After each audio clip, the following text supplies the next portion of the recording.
My late husband and I always wanted children. You should join our family, preserved forever in jade. Here, kitty kitty.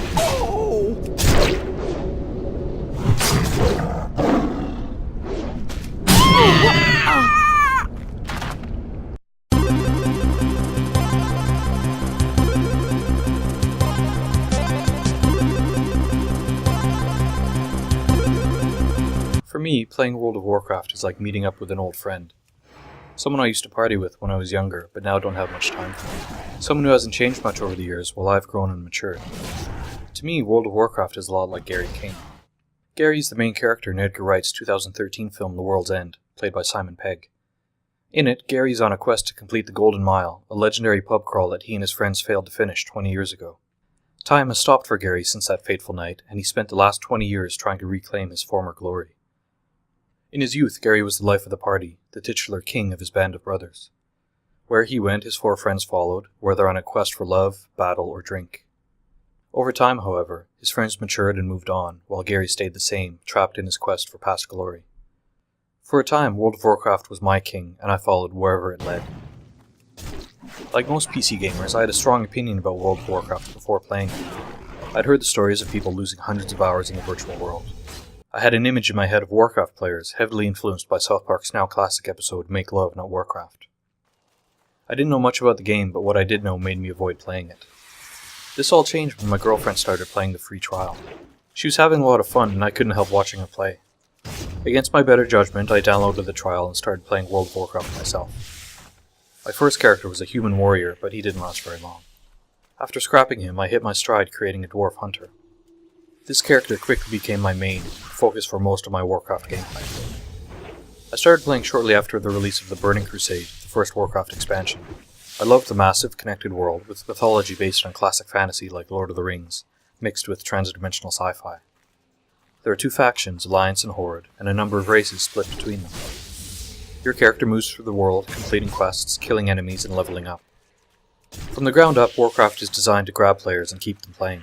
At the height of my gaming, I play World of Warcraft for upwards of 5 or 6 hours a day. The genius of Warcraft, or deviousness depending on your perspective, is that there's always something more to do. You can explore new areas, train secondary skills, run dungeons for new weapons and armor, or fight in player versus player battlegrounds. It's so easy to lose yourself in the World of Warcraft, and that's its greatest strength and weakness. Much like Gary King, Warcraft is seductive. You're invited to join a world of your making, where you're free to do what you want, any old time. You can roleplay, if that's your thing, or focus purely on fighting other players. You've got a multitude of distinct classes and races to choose from, with good options for character customization. Over time, however, you start to realize the world you're offered is surprisingly hollow. Explore enough of Warcraft and you'll start to see the same patterns emerge. There are a limited number of quest types, typically kill 10 boars or collect 10 boar livers. The same models reappear, sometimes recolored or resized. Due to the min-max nature of Warcraft's combat, you'll see other players with the same weapons as you and fighting in the same way.